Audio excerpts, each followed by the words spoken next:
Assalamualaikum warahmatullahi wabarakatuh. Alhamdulillahirabbil alamin wassalatu wassalamu ala asyrafil anbiya'i wal mursalin wa ala alihi wa sahbihi rasulillahi ajma'in. Faqala Allah ta'ala fil Qur'anil Karim, a'udzu billahi minasyaitonir rajim. Bismillahirrahmanirrahim. Ya ayyuhalladzina amanu idza qila lakum tafassahu fil majalisi fafsahu yafsahillahu lakum wa idza qila anshuzu fanshuzu yarfa'illahu alladzina amanu minkum walladzina utul ilma darajat wallahu bima ta'maluna khabir. Shadaqallahul azim. Amma ba'du. Alhamdulillahirabbil alamin. Segala puji bagi Allah, Tuhan semesta alam yang tak henti-hentinya melimpahkan rahmat, karunia dan hidayahnya kepada kita semua, sehingga kita masih dapat diberi kesempatan dan diberi kesehatan untuk dapat melaksanakan pembelajaran kita, mata kuliah pembelajaran SKI di madrasah yang diampuh oleh dosen kita, Ibu Dr. Alimni MPD. Salawat serta salam semoga selalu tercurahkan kepada suri tauladan kita, Nabi besar Muhammad sallallahu alaihi wasallam. Allahumma sholli ala Muhammad wa ala ali Muhammad. Baiklah, sebelum memulai pembelajaran kita mata kuliah pembelajaran SKI di madrasah, baiklah sama-sama kita mengucapkan lafaz Bismillahirrahmanirrahim. Baiklah, sebelumnya perkenalkan, di sini saya Rida Maulida Aryati sebagai moderator dari kelompok 5. Kelompok 5 dengan materi makalahnya berjudul Strategi Pembelajaran SKI di Madrasah. Ada 3 pemateri. Yang pertama yaitu Indah Nuryanti, yang kedua Fatimah Nurrahmah, dan yang ketiga Feni Yuntasari. Baiklah, langsung saja kepada pemateri untuk menyampaikan materinya. Materi pertama akan disampaikan oleh Indah Nuryanti, materi kedua akan disampaikan oleh Fatimah Nurrahmah, dan materi ketiga akan disampaikan oleh Feni Yuntasari. Assalamualaikum warahmatullahi wabarakatuh. Baiklah, terima kasih kepada moderator. Perkenalkan, saya Indah Nuryanti. Saya sebagai pemateri pertama yang akan menjelaskan A. Konsep strategi pembelajaran, B. Konsep sejarah kebudayaan Islam, dan C. Tujuan dan manfaat mempelajari pembelajaran sejarah kebudayaan Islam. Nah, langsung saja yang pertama, A. Konsep strategi pembelajaran. 1. Definisi strategi. Nah, apa itu strategi? Strategi berasal dari bahasa Yunani, yaitu strategos. Kata tersebut berasal dari kata stratos yang artinya tentara, dan ek artinya memimpin. Nah, kata strategos diartikan sebagai seni berperang. Nah, namun secara istilah strategi itu adalah ilmu perencanaan dan pengembangan sumber daya untuk operasi secara besar-besaran. Nah, jadi strategi itu adalah ilmu perencanaan. Nah, lanjut yang kedua, definisi pembelajaran. Apa itu pembelajaran? Menurut Undang-Undang Sistem Pendidikan Nasional Nomor 20 Tahun 2003 menyatakan bahwa pembelajaran itu adalah interaksi antara pendidik dengan peserta didik dengan sumber belajar di dalam lingkungan belajar tersebut. Nah, jadi pembelajaran itu adalah inti dari proses pendidikan secara keseluruhan dengan pendidik sebagai pemeran utama. Oleh karena itu, pembelajaran itu bukan hanya sekedar mentransfer ilmu dari pendidik ke peserta didik, namun adanya interaksi antara pendidik dengan peserta didik. Nah, lanjut yang B, konsep sejarah kebudayaan Islam. Yang pertama, konsep. Apa itu konsep? Konsep menurut Kamus Besar Bahasa Indonesia mengartikan konsep itu adalah ide atau pengertian yang abstrak dari peristiwa yang konkret. Nah, jadi konsep itu merupakan ide atau gambaran yang dinyatakan dengan kata atau simbol. Nah, yang kedua, sejarah kebudayaan Islam. Sejarah berasal dari bahasa Arab, yaitu sajarotun, yang artinya pohon. Nah, menurut bahasa Arab, sejarah itu sama dengan pohon karena perkembangannya itu dari tingkatan yang sederhana ke tingkatan yang lebih kompleks. Nah, menurut Ibnu Khaldun mengatakan bahwa kebudayaan itu adalah hasil kegiatan dan pemikiran manusia seperti kepercayaan, kebiasaan, kesenian, dan adat istiadat. Nah, kata Islam dalam sejarah kebudayaan Islam bukan menunjukkan bahwa kebudayaan itu lahir dari seorang muslim, namun menunjukkan bahwa sumber nilai Islam yang dijadikan sebagai budaya Islam itu sendiri. Nah, lanjut yang C, tujuan dan manfaat mempelajari pembelajaran sejarah kebudayaan Islam. Pembelajaran sejarah kebudayaan Islam diberikan oleh guru di lembaga-lembaga formal seperti di madrasah, memiliki fungsi dan peran yang sangat penting, yaitu menumbuh kembangkan pemahaman siswa tentang masa lalu dan kondisi perkembangan masyarakat di suatu wilayah Islam. Nah, pembelajaran sejarah kebudayaan Islam memiliki tujuan yang penting, yaitu mengembangkan potensi pemikiran siswa untuk berpikir secara kronologis dari peristiwa masa lampau, guna untuk memahami dan menjelaskan perkembangan dan perubahan kondisi masyarakat Islam di suatu daerah di seluruh dunia. Nah, itu saja yang dapat saya sampaikan sebagai pemateri pertama. Lanjut ke pemateri kedua. Assalamualaikum warahmatullahi wabarakatuh. Perkenalkan, nama saya Fatima Nur Rahma dengan NIM 1811210169. Di sini saya sebagai pemateri kedua dari kelompok 5 dengan mata kuliah Sejarah Kebudayaan Islam dengan dosen pengampu Dr. Alimi MPD. Baik, sebagai pemateri kedua, saya akan menjelaskan materi tentang tinjauan sejarah kebudayaan Islam. Yang pertama, yaitu pengertian sejarah kebudayaan Islam. Pengertian sejarah kebudayaan Islam. Sejarah menurut istilah dapat kita telusuri dalam bahasa Arab, syajarah yang artinya pohon. Dalam bahasa lainnya, dapat juga diartikan sebagai history seperti dalam bahasa Prancis dan juga gestici dalam bahasa Jerman. Dan juga masih banyak bahasa lainnya. Menurut istilah, sejarah merupakan suatu susunan dari peristiwa-peristiwa di masa lampau. Namun ada pandangan lain yang mengatakan bahwa sejarah menunjukkan makna subjektif yang artinya telah menjadi kisah atau cerita. Sedangkan kebudayaan merupakan manifestasi atau penjelmaan dari akal dan juga rasa manusia itu sendiri. Kebudayaan Islam berarti menyaring kebudayaan yang tidak melenceng dari ajaran agama Islam. Agar tetap berjalan antara kebudayaan dan juga agama Islam, maka kita harus mempelajari atau menelusuri tentang kebudayaan dan juga Islam itu sendiri.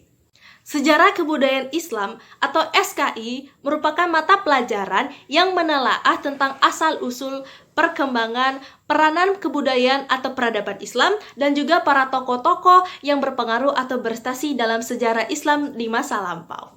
Materi selanjutnya adalah tujuan sejarah kebudayaan Islam di madrasah.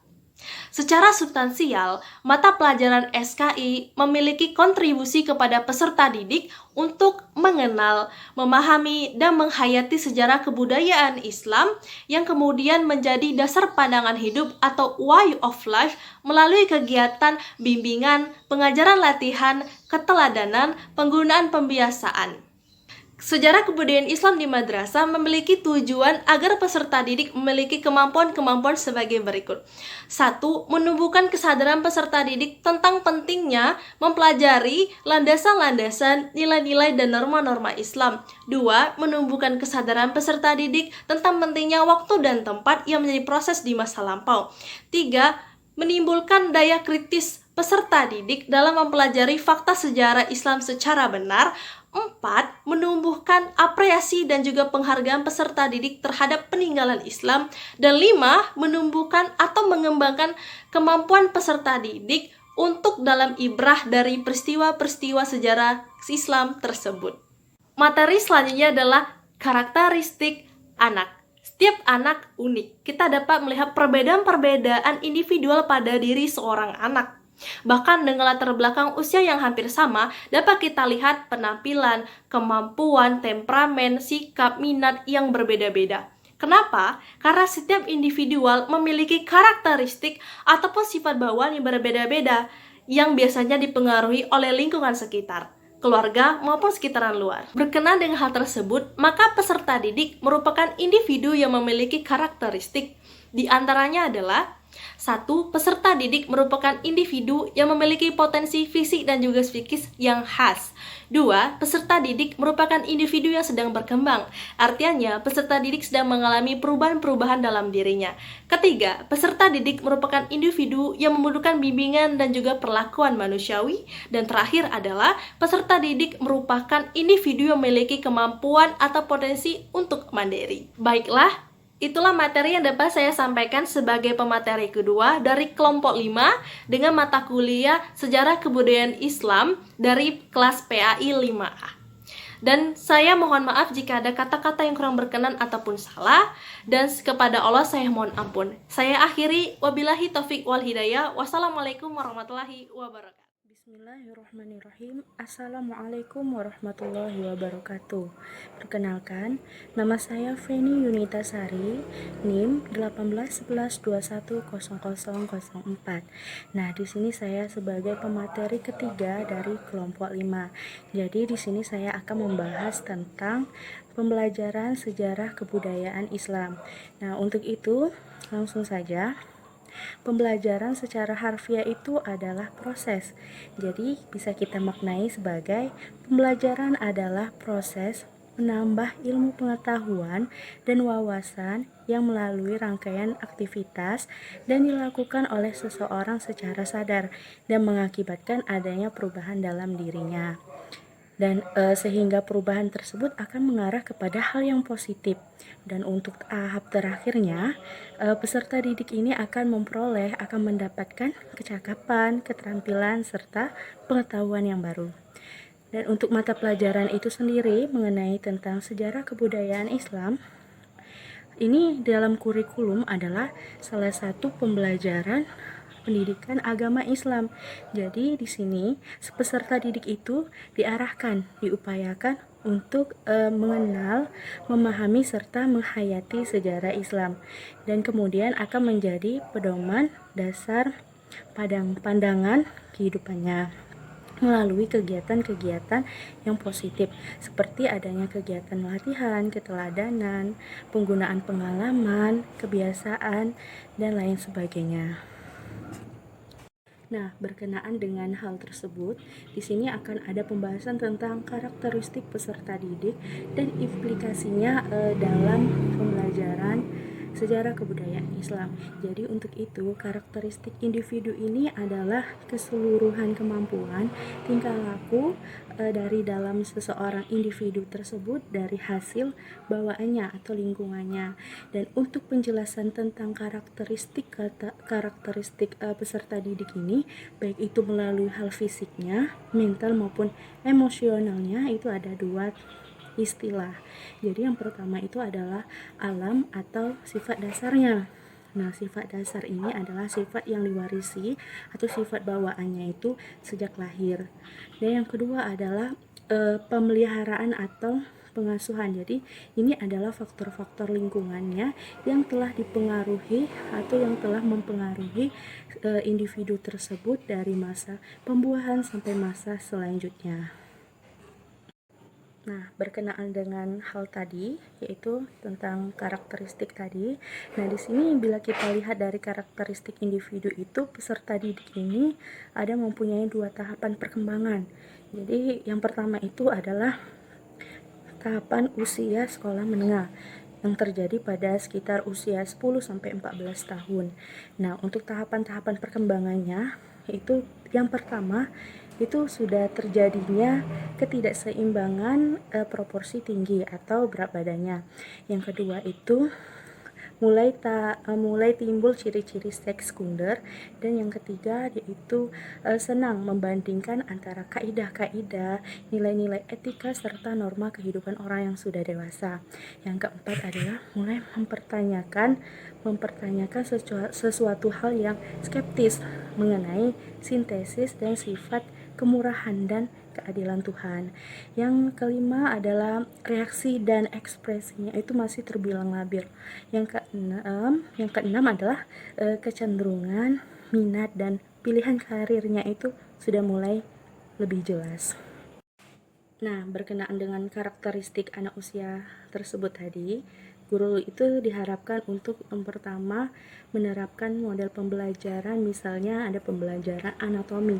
Sebaiknya antara pria dan wanita itu dipisahkan, karena itu tadi seperti yang dijelaskan tadi tentang karakteristik perkembangan anak, adanya timbul ciri-ciri seks sekunder. Jadi antara pria dan wanita itu lebih baik dipisahkan jikalau sedang belajar tentang topik-topik anatomi. Yang kedua itu memberikan kesempatan kepada peserta didik itu untuk menyalurkan hobinya dan minat menurut kemampuannya, kesanggupannya melalui kegiatan-kegiatan yang positif. Yang ketiga itu adalah menerapkan model pembelajaran itu yang memperhatikan perbedaan antara individu dan kelompok kecil. Yang selanjutnya, guru itu meningkatkan kerjasama dengan orang tua ataupun masyarakat untuk melihat perkembangan potensi siswanya. Dan yang selanjutnya, seorang guru itu tampil seperti seorang yang teladan, yang baik, yang menurut bagi siswanya. Dan yang selanjutnya itu memberikan kesempatan kepada peserta didik itu untuk belajar bertanggung jawab.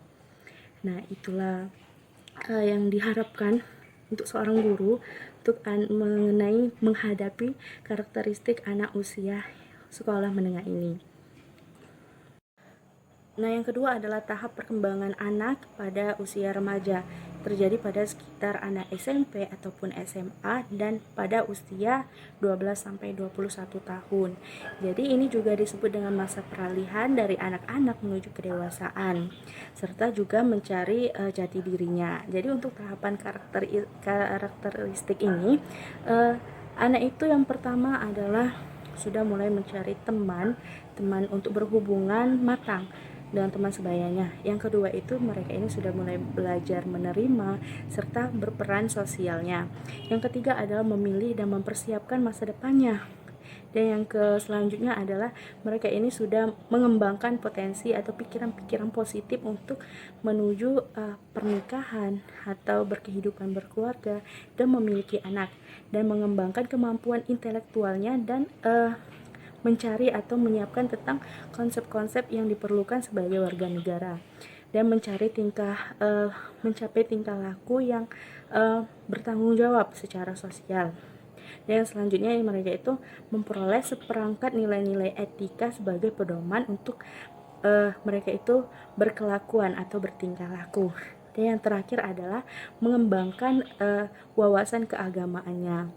Nah, untuk itu berkenaan dengan perkembangan anak peserta didik yang tahapan kedua ini, maka seorang guru itu diharapkan untuk yang pertama, seorang guru ini memberikan pengetahuan dan pemahaman kepada peserta didiknya itu mengenai bahayanya seks atau seksual, penyimpangan seksual ataupun kesehatan tentang reproduksi dan bahayanya narkotika dan sesuatu hal yang menyimpang lainnya. Dan yang kedua ini guru itu menyediakan fasilitas untuk seorang anak itu menyalurkan hobi dan minat sesuai kemampuannya. Kemungkinan anak ini bisa mencapai apa yang dia inginkan, seperti kekreativitasan ataupun meningkatkan potensi yang ada pada dirinya. Dan yang selanjutnya, seorang guru ini melatih siswanya itu untuk mengembangkan kemampuannya dalam kondisi sulit atau dalam sesuatu godaan. Yang selanjutnya itu memberikan pelatihan untuk mengembangkan keterampilan memecahkan masalah atau dalam mengeluarkan pendapat atau berpendapat. Yang selanjutnya menerapkan model pembelajaran yang bertanggung jawab atau memungkinkan mereka ini bisa walaupun berbeda keragaman, mereka bisa saling bertoleransi dan memungkinkan siswa ini dapat berpikir secara kritis, positif, efisien, dan lain sebagainya.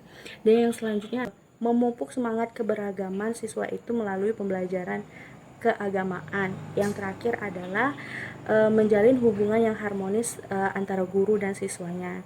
Jadi berkenaan dengan hal tersebut, jadi berdasarkan keterangan bila dikaitkan dengan pembelajaran SKI, yaitu guru itu diharapkan untuk bisa membuat memahami karakteristik setiap individu peserta didiknya, karena itu akan menentukan atau kita itu bisa sehingga dapat memilih atau menentukan pola-pola pembelajaran yang lebih baik lagi, yang sekiranya bisa membuat anak tersebut lebih bisa mengenal, memahami, serta menghayati pembelajaran sejarah Islam. Dan karena itu akan menjadi dasar pandangan hidupnya untuk kedepannya melalui kegiatan-kegiatan positif yang telah terencana oleh seorang guru. Nah, sekian dari penjelasan dari saya. Jikalau ada kekurangan mohon dimaafkan. Wassalamualaikum warahmatullahi wabarakatuh. Baiklah, itulah pemaparan materi dari kelompok 5. Selanjutnya kita akan masuk ke sesi tanya jawab. Nah, di sini sudah ada 3 penanya. Yang pertama dari Adi Saputra, yang kedua Umi Saleha, dan yang ketiga dari Irmawati. Kepada penanya silakan untuk memaparkan pertanyaannya. Bismillahirrahmanirrahim. Assalamualaikum warahmatullahi wabarakatuh. Perkenalkan, nama saya Adi Saputra.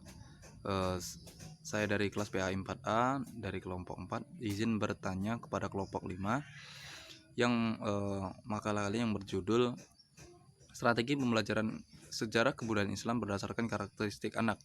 Nah, di sini saya ingin bertanya, jika kita melihat situasi dan kondisi, setiap karakter peserta didik itu berbeda-beda. Nah, yang ingin saya tanyakan, strategi seperti apa nih yang bisa menyatukan setiap karakter yang berbeda-beda ini bisa menjadi satu tujuan. Nah, karakter anak itu kan beda-beda setiap di dalam kelas. Dan tolong berikan contohnya. Mungkin hanya itu yang bisa saya tanyakan. Saya akhiri. Wassalamualaikum warahmatullahi wabarakatuh. Assalamualaikum warahmatullahi wabarakatuh. Perkenalkan, nama saya Umi Saleha. Izin bertanya kepada pemateri. Pertanyaan saya mengenai karakteristik anak. Nah, seperti yang kita ketahui bahwa karakteristik seorang anak itu berbeda-beda. Nah, bagaimana cara kita menetapkan strategi pembelajaran SKI berdasarkan karakteristik anak tersebut? Nah, tidak mungkin kita memahami karakteristik anak yang banyak itu satu persatu. Bagaimana kita memahaminya secara cepat sehingga kita bisa menetapkan strategi apa yang kita gunakan. Terima kasih. Assalamualaikum warahmatullahi wabarakatuh. Assalamualaikum warahmatullahi wabarakatuh. Perkenalkan, nama saya Irmawati dari kelompok 7. Izin bertanya kepada kelompok 5. Pertanyaannya, apa keuntungan seorang guru tentang pembicaraan mengenai karakteristik peserta didik? Itulah pertanyaan dari saya. Sekian, wabillahi taufiq wal hidayah. Wassalamualaikum warahmatullahi wabarakatuh. Nah, itulah pertanyaan dari teman-teman. Pertanyaan pertama tadi dari Adi Saputra. Pertanyaan Adi Saputra akan dijawab oleh Indah Nuryanti. Pertanyaan kedua dari Ummu Saleha yang akan dijawab oleh Fatimah Nurrahma. Dan pertanyaan ketiga dari Irmawati akan dijawab oleh Feni Yunitasari. Kepada pemateri, silakan untuk menjawab pertanyaan dari teman-teman. Assalamualaikum warahmatullahi wabarakatuh. Saya Indah Nuryanti. Di sini saya mencoba menjawab pertanyaan Adi Saputra. Yang dia tanyakan adalah setiap karakteristik anak itu berbeda-beda dan strategi seperti apa agar tujuan pembelajaran itu tercapai. Nah, benar sekali bahwasannya karakteristik anak itu berbeda-beda. Karakter itu adalah sikap, watak, akhlak, dan kepribadian yang membedakan individu satu dengan yang lainnya. Nah, karakter itu tidak tumbuh dari lahir, namun tumbuh dan kembang dalam proses belajar di dalam lingkungan keluarga, sekolah, dan masyarakat. Strategi belajar mengajar. Nah, yang pertama, mengidentifikasi perubahan tingkah laku dan kepribadian siswa sebagaimana yang diharapkan. Nah, apakah sasaran tujuan dalam kegiatan belajar mengajar itu sudah tepat atau belum? Karena sasaran tujuan itu harus jelas dan terarah.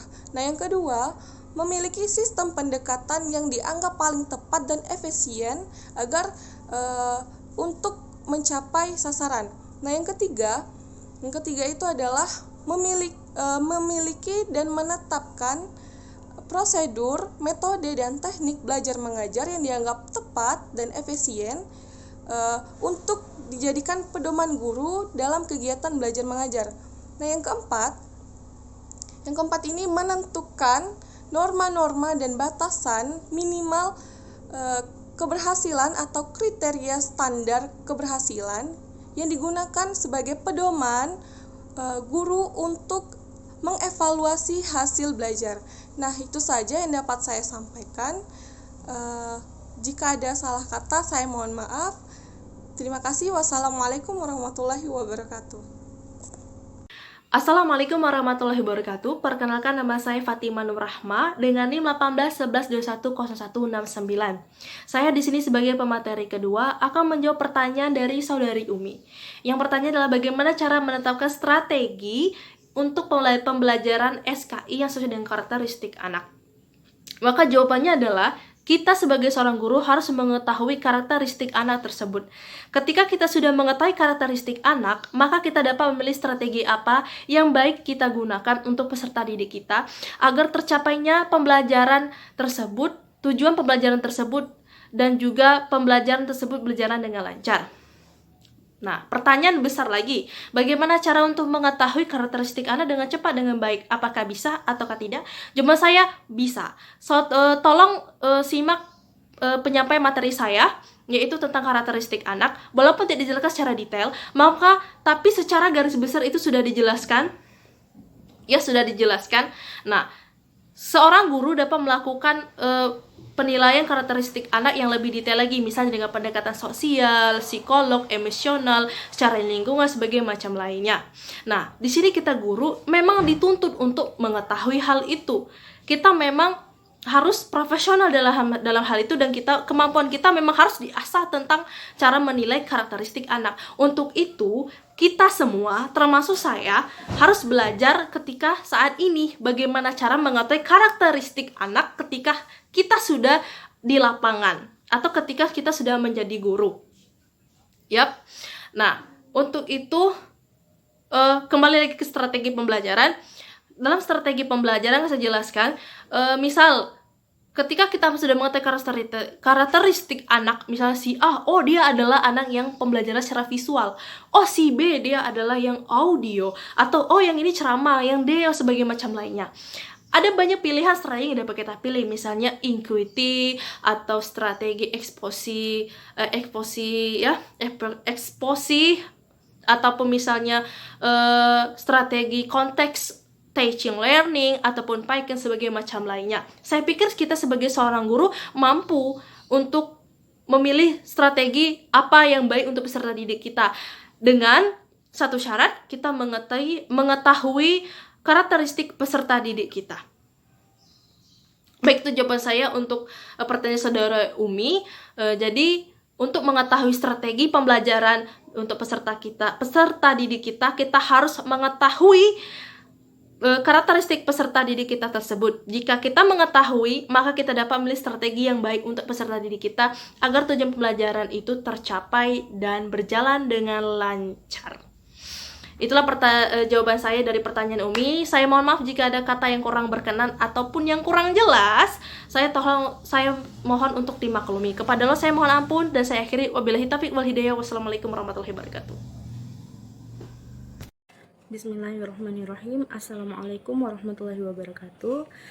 Di sini saya akan menjawab pertanyaan saudari Irma mengenai tentang apa keuntungan seorang guru itu memahami tentang pembicaraan mengenai karakteristik peserta didik.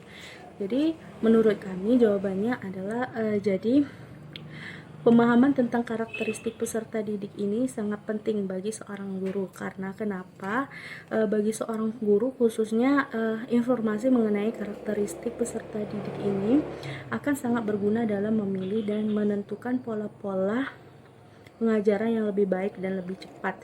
Dan guru ini dapat mengkonstruksi dan mengorganisasikan materi-materi pembelajaran sedemikian rupa, memilih dan menentukan metode yang lebih tepat atau cepat sehingga komponen belajarnya ini akan berjalan dengan optimal. Dan yang terakhir itu keuntungannya adalah dengan pemahaman tentang karakteristik peserta didik ini, seorang guru ini akan memberikan motivasi dan bimbingan bagi setiap individu peserta didik ke arah keberhasilan belajarnya. Jadi ada 3 keuntungan menurut kami mengenai tentang pemahaman pembicaraan tentang karakteristik peserta didik. Jadi itulah jawabannya. Sekian. Wassalamualaikum warahmatullahi wabarakatuh. Baiklah, itulah jawaban dari pemateri atas pertanyaan dari teman-teman tadi. Semoga teman-teman sudah mengerti dan paham. Nah, dengan berakhirnya sesi tanya jawab, maka berakhir pula pembelajaran kita pada kali ini. Marilah sama-sama kita menutup pembelajaran dengan mengucapkan lafaz Alhamdulillahirabbil alamin dan ditutup dengan doa kafaratul majelis. Subhanakallahumma wa bihamdika asyhadu alla ilaha illa anta astaghfiruka wa atubu ilaik. Semoga pembelajaran kita kali ini diberkahi dan diridhoi oleh Allah Subhanahu wa taala, dan semoga ilmu yang kita dapatkan bermanfaat dan berkah untuk kita semua. Saya Rida Maulidi Ariati sebagai moderator, dan pemateri lainnya Indah Nuryanti, Fatima Nurrahma, dan Feni Yunitasari izin pamit undur diri. Jika ada salah-salah kata kami mohon maaf, dan kepada Allah Subhanahu wa taala kami mohon ampun. Kami izin pamit undur diri. Wabillahi taufiq wa hidayah. Wassalamualaikum warahmatullahi wabarakatuh.